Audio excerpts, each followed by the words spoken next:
Habari hii ya kutambulishwa kwa Depu kama mshambuliaji mmojawapo wa Yanga katika dirisha dogo wakikamilisha usajili wake, maana yake ni kwamba Yanga inazidi kuwa na silaha kali zaidi kwenye eneo la kushambulia. Yanga taarifa zake hizi sio nzuri hata kidogo kwa wapinzani wake. Hapa namaanisha Al Ahli ya Misri, FAR Rabat ya Morocco, JS Kabylie ya Algeria, timu ambazo wako na Yanga katika kundi B ligi ya mabingwa barani Afrika. Yanga mechi mbili za awali wakishinda moja, wakitoa sare moja na kufikisha pointi 4 sawa na vinara Al Ahli ambao pia wana pointi 4 kama Yanga.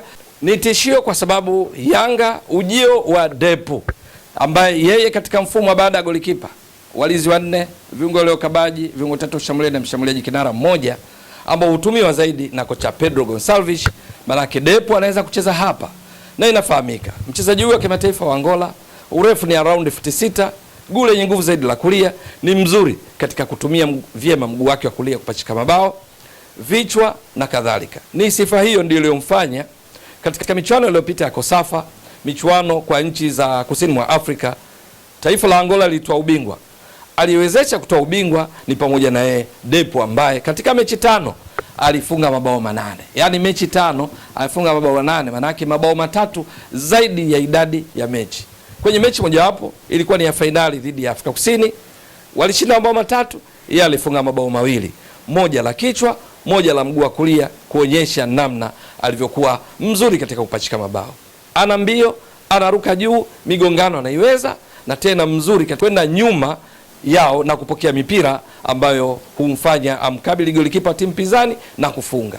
Depu ni balaa jipya pindi akiendeleza makali yake, maana Yanga wamemsajili kutoka katika ligi kuu ya Poland, kutoka katika klabu ya Radomiak Radom. Akiendeleza makali yake Depu, mchezaji ambaye ana rekodi ya kuwa na mabao mengi zaidi kwenye michuano ya Kosafa tangu ianzishwe mwaka 1983 baada ya kufunga jumla mabao 13.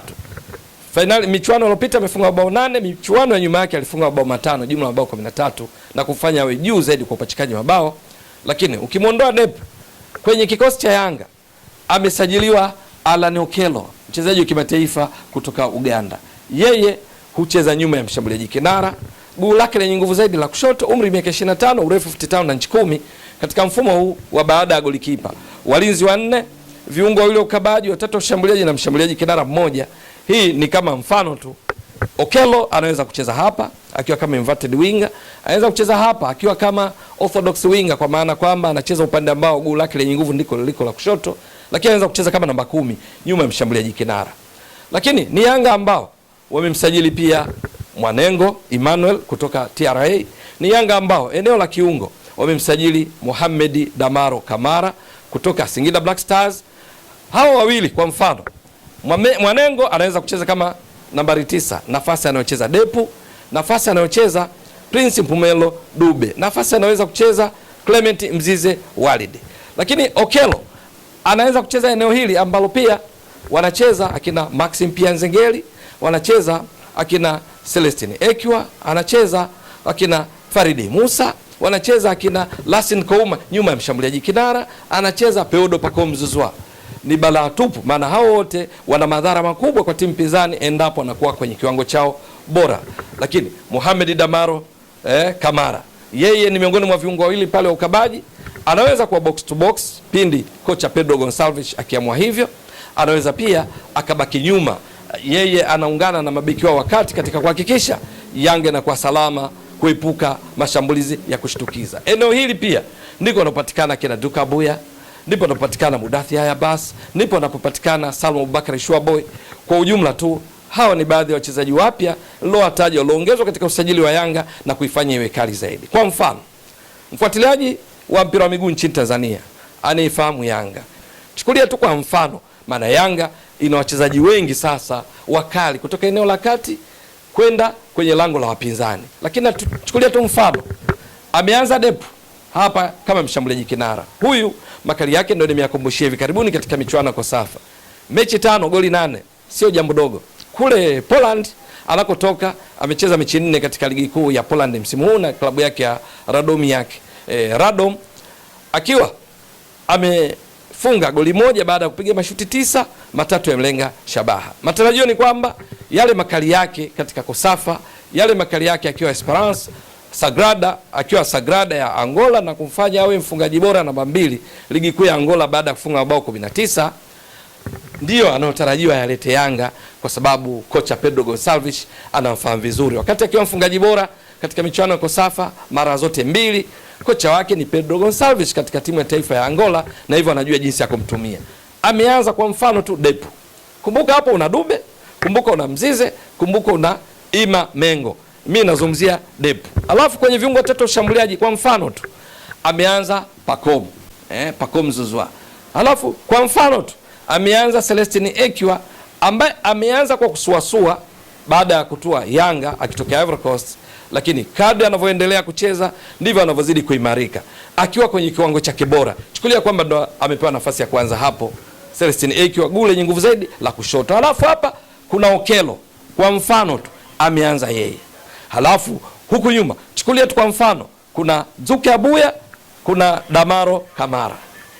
Hapo kumbuka yupo Mudathir na wenzake kwenye eneo hili wana kiwango bora sana. Nimetaja wa mfano. Kwenye kikosi cha namna hii, huyu Pacome Zouzoua hufunga, hutoa pasi saidizi za mabao, natengeneza matatizo makubwa kwa wapinzani. Ndio maana katika ligi kuu Tanzania bara msimu uliopita alifunga mabao 12, akatoa assist 10, akachangia mabao 22 katika ligi kuu Tanzania bara na kuwezesha Yanga kufunga mabao 83, kutoa ubingwa wa 4 mfululizo wa ligi kuu Tanzania bara.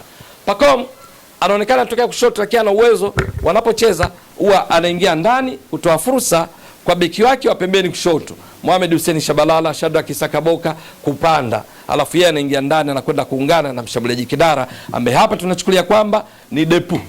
Depu ndo amekwenda pale.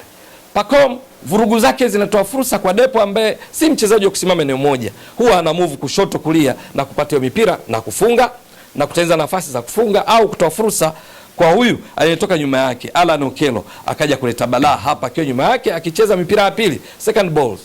Okello katika ligi kuu ya Uganda msimu uliopita alikuwa ndiye top scorer akifunga mabao 19, lakini alitoa assist 4 akichangia mabao 23 na kuiwezesha Vipers kutoa ubingwa wa ligi kuu ya Uganda. Okello yuko vizuri, anatumia vizuri mipira ya kutenga, anapiga chenga, ana kasi, ana uwezo mkubwa kunusa nafasi na kutoa pasi saidizi za mabao Okello. Lakini kuna Ekwa katika ligi kuu ya Ivory Coast msimu uliopita, ligi namba 10 kwa ubora barani Afrika kwa mujibu wa CAF, akiwa Zoman alifunga mabao 7, assist 4, akiwa ASEC Mimosas maana alitumikia timu mbili, mzunguko wa kwanza na mzunguko wa pili.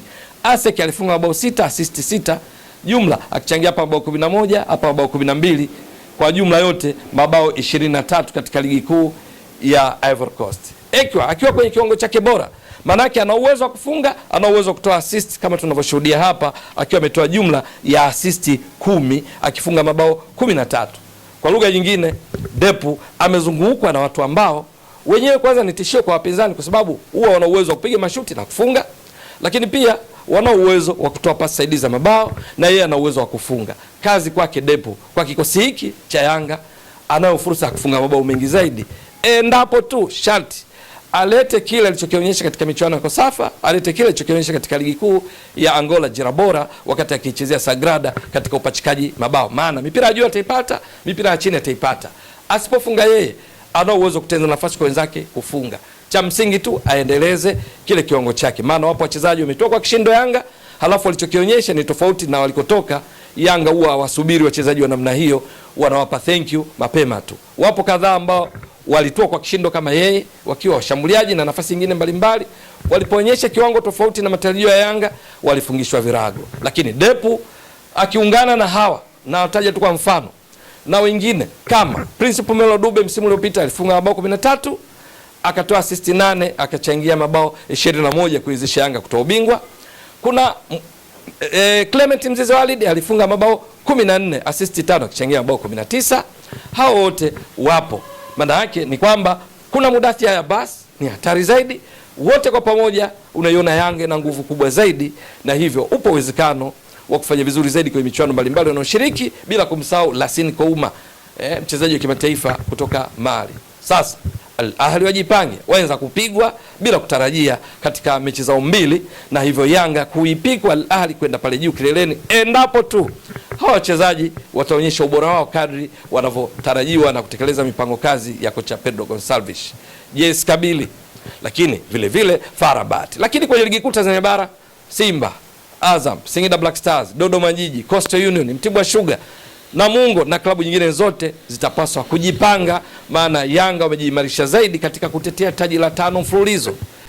Lazima tutazamie changamoto zaidi kutokana na ujio wa Depu, ujio wa Okelo, kusajiliwa kwa Imam Wanengo kwa klabu ya Yanga ambayo inatengeneza nafasi nyingi, maana Yanga imeimarika zaidi katika eneo la kati kwenda kushambulia kwa upinzani. Labda changamoto pekee ni ushindani wa namba ambao benchi la ufundi chini ya Pedro Gonçalves wasipoongoza vyema inaweza kutengeneza maneno, kwa sababu hao wachezaji wote tuliowataja wana sifa ya kuwa katika kikosi cha kwanza, lakini kwa kocha Pedro Gonçalves kwa vyovyote vile ataangalia nani kwenye wakati husika na kiwango bora kucheza kwenye mechi husika na sio kuwapanga kwa majina. Vinginevyo hiyo inaweza ikawa changamoto ambayo bahati nzuri kwa Yanga ni kwamba makocha wengi duniani hupenda changamoto hii ya kuwa na wachezaji wenye ubora wa juu zaidi ya mmoja katika kila nafasi ili washindane wawape matokeo mazuri. Itakuwa vipi?